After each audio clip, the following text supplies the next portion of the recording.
Mark chapter 14, verses 32 through 72. Our passage today is all about the arrest of Jesus Christ.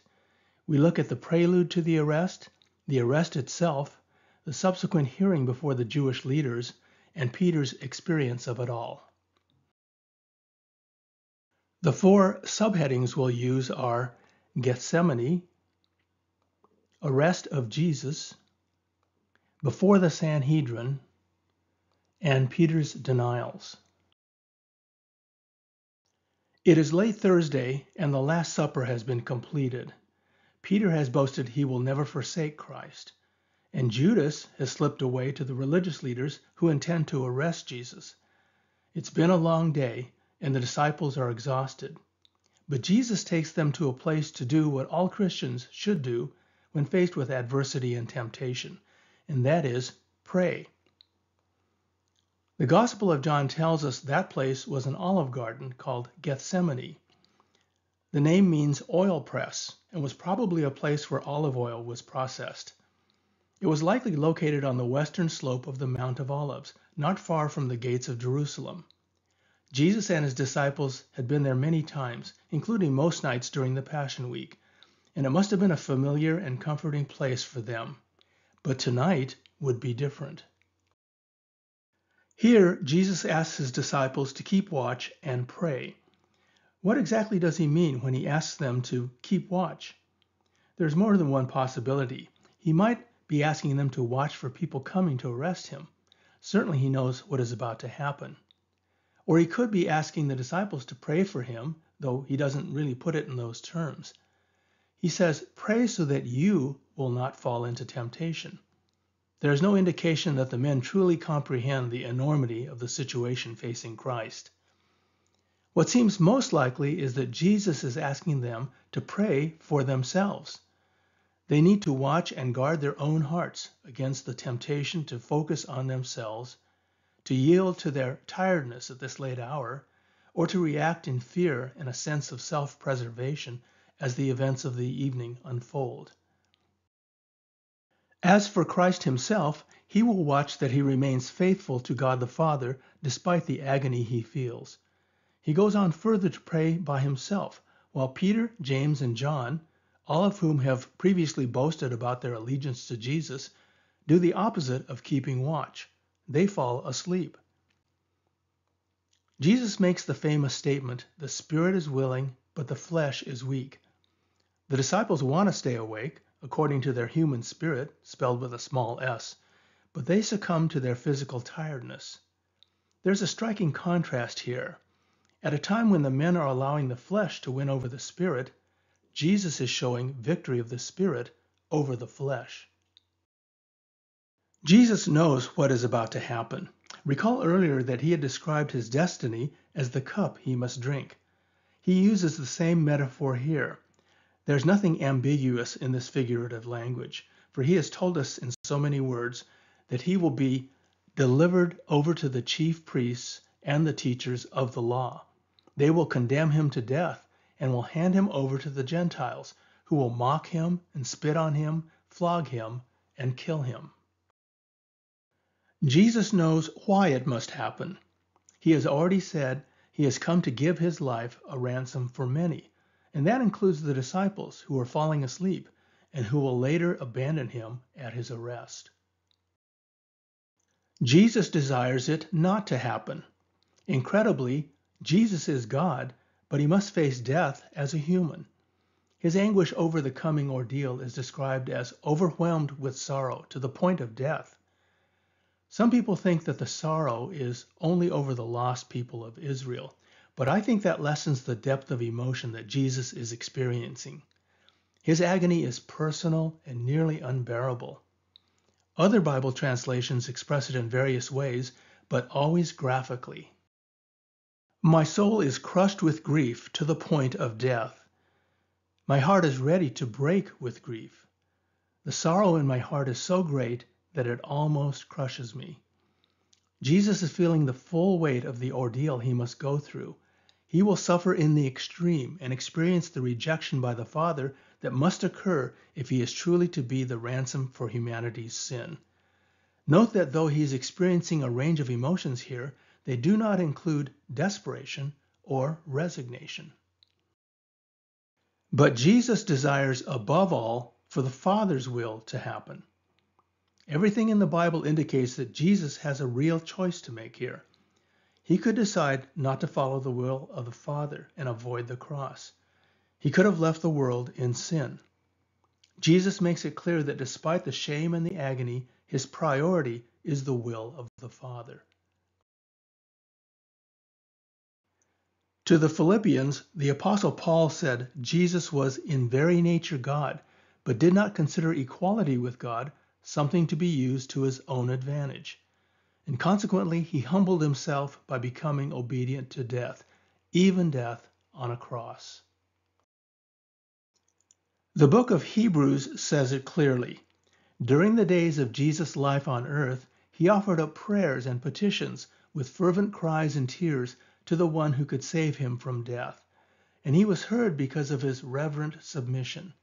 Son though he was, he learned obedience from what he suffered, and once made perfect, he became the source of eternal salvation for all who obey him. No sooner has Jesus finished praying than an armed crowd arrives, authorized by the religious authorities, to arrest Christ. This encounter happens in the wee hours of the morning of the day of the Passover celebration. You would think that the religious leaders would have better things to do than clandestinely capturing and condemning a nonviolent teacher and healer. As they anticipate Passover, their hearts ought to be filled with humble thanksgiving for what God has done for them. Instead, they are filled with self-serving pride and hatred. They are guided by Judas Iscariot, who identifies Jesus by greeting him with a kiss. You may wonder why the leaders needed the help of Judas to find and capture Christ. That's a good question. Jesus raises this himself, saying he's been readily available in the temple courts day after day. Am I leading a rebellion, Jesus says to his captors? He uses the same word, listes, that was translated robber when Jesus cleared the temple earlier in the week. Ironically, Jesus actually is a revolutionary, but not in the sense the Romans would understand it. Jesus will revolutionize forever the nature of God's relationship with humankind. The leaders had been hesitant to arrest a man who is popularly considered a prophet by some and an anti-Roman Messiah by others.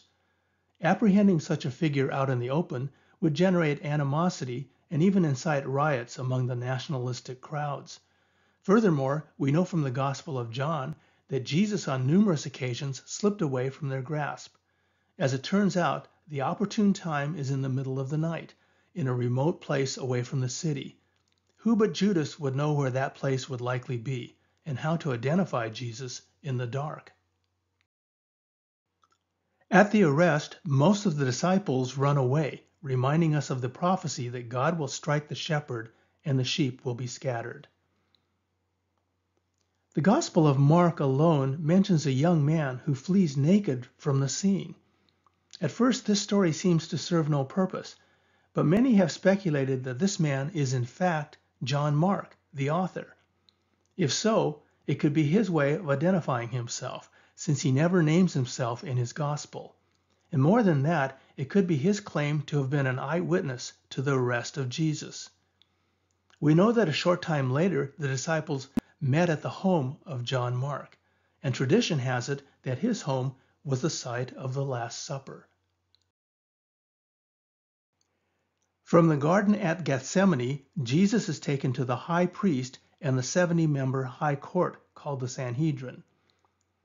This was a two-phase Jewish trial that Mark describes in condensed fashion. According to John's Gospel, it consisted of a hearing before the de facto high priest Annas, followed by one before the current high priest Caiaphas. But Mark names no names. He focuses on the purpose of the meeting, which was to find one or more reasons for condemning Christ to death. That is, they need to come up with a reason to bring him before the Roman governor, Pontius Pilate, if they are to seek the death penalty. They finally find people who mischaracterize what Jesus had said about the temple. He had predicted the temple's destruction, not that he would destroy it. And we know from John's gospel that Jesus said, "I will raise it again in 3 days." And by this, Jesus really meant the temple of his body, which would be raised in 3 days' time. Nonetheless, the authorities see in these statements a charge of blasphemy, and in their minds an offense worthy of the death penalty. And for the most part, they do not have the authority to execute anyone. Only the Romans do. But the Jewish leaders now believe they have sufficient reason to bring Jesus before the governor. But as we'll see in the next chapter, even Pilate does not see the justification for capital punishment on the basis of their charges. Before we go further, let's point out something Jesus reveals during his hearing. He is asked point blank, "Are you the Son of the Blessed One?" He answers in the affirmative in 2 different ways. First of all, he answers out loud, "I am." There is no evasion or equivocation here. Secondly, Jesus quotes Daniel's prophecy and identifies himself as Daniel's Son of Man, sitting at the right hand of the Mighty One and coming on the clouds of heaven. Now we see what has been implied before. Jesus' self-designation as the Son of Man is a title of divinity. For Jesus, Son of Man equals Son of God.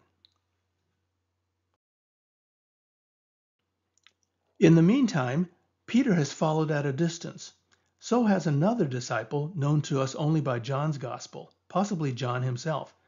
But the story is about Peter. When confronted, he publicly denies any association with Christ, and afterwards he weeps as he remembers that Jesus had predicted his denials. Is it not remarkable that this story is even in the Bible? Peter's fall from grace is found in all 4 Gospels. At the time Mark wrote his Gospel, Peter would have been a highly regarded apostle and leader of the church.